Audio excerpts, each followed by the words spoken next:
తెలంగాణలో ధాన్యానికి బోనస్ ఇస్తూ ఉండడంతో ఏపీ నుంచి వ్యాపారులు పొరుగు రాష్ట్రంలోని పలు మిల్లులకు తరలిస్తున్నారు.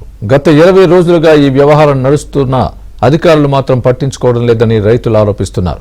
ఖమ్మం జిల్లా నేలకొండపల్లి మండలం చెరువు మాదారంలో ధాన్యం లారీలను రైతులు గ్రామస్తులు అడ్డుకున్నారు. నల్గొండ జిల్లాలోని మిల్లులకు ధాన్యం తరలిస్తూ ఉండగా అడ్డగించారు.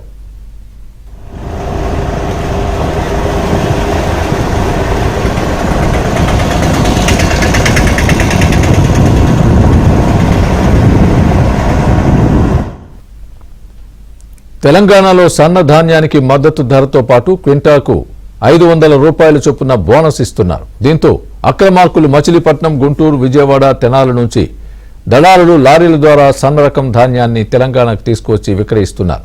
ఒక్కో లారీలో సుమారు 350 నుంచి 400 క్వింటాళ్ల ధాన్యం రవాణా చేస్తుండగా ఒక్క లారీకి బోనస్ కింద 2 లక్షల వరకు సొంతం చేసుకుంటున్నారు.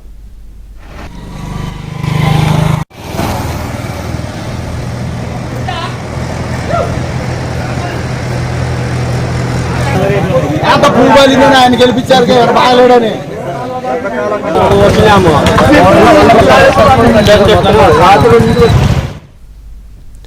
ఇక్కడ ధాన్యం అమ్మేందుకు స్థానిక రైతుల వివరాలు సమర్పించాల్సి ఉండడంతో అధికారులు, కొనుగోలు కేంద్రాల నిర్వాహకులు సాయం తీసుకుంటున్నారు. వారికి కొంత ముట్ట చెబుతున్నట్లు కూడా ఆరోపణలు వినిపిస్తున్నాయి. తనిఖీలు తప్పించుకునేందుకే ముదిగొండ మండలంలోని వల్లభి, నేలకొండపల్లి మీదుగా నల్గొండకు ధాన్యం తరలిస్తున్నట్లు లారీ డ్రైవర్లు చెబుతున్నారు. ఆంధ్ర నుంచి ఉదయం ప్రతిరోజు ఉదయం 70 నుంచి 80 లారీలు, ఇలా 20 రోజుల నుంచి లారీలు వస్తూనే ఉన్నాయి. ఏమిటి లారీలు అని మేము ఆరా తీయగా ఇవి ఆంధ్ర లారీలు తెలంగాణ మిల్లర్లకి ఇస్తున్నట్టు వచ్చింది.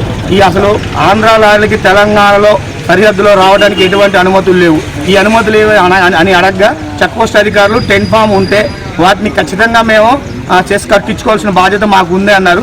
10 ఫామ్లో ఖచ్చితంగా గ్రామ కార్యదర్శి లేదా జిల్లా మన గ్రామ పంచాయతీ కార్యదర్శి లేదా సర్పంచి అధికారితో సంతకం ఉండాలి. 10 ఫామ్లో ఎటువంటి లేకుండా ఖాళీ ఎంటీ స్థలంలో ఈ యొక్క వెహికల్స్ రావడం జరుగుతుంది. ఈ వెహికల్ రావడం వల్ల రోజుకి 70 లారీల వల్ల గత 20 రోజుల నుంచి 140 లారీలు రావడం జరిగింది.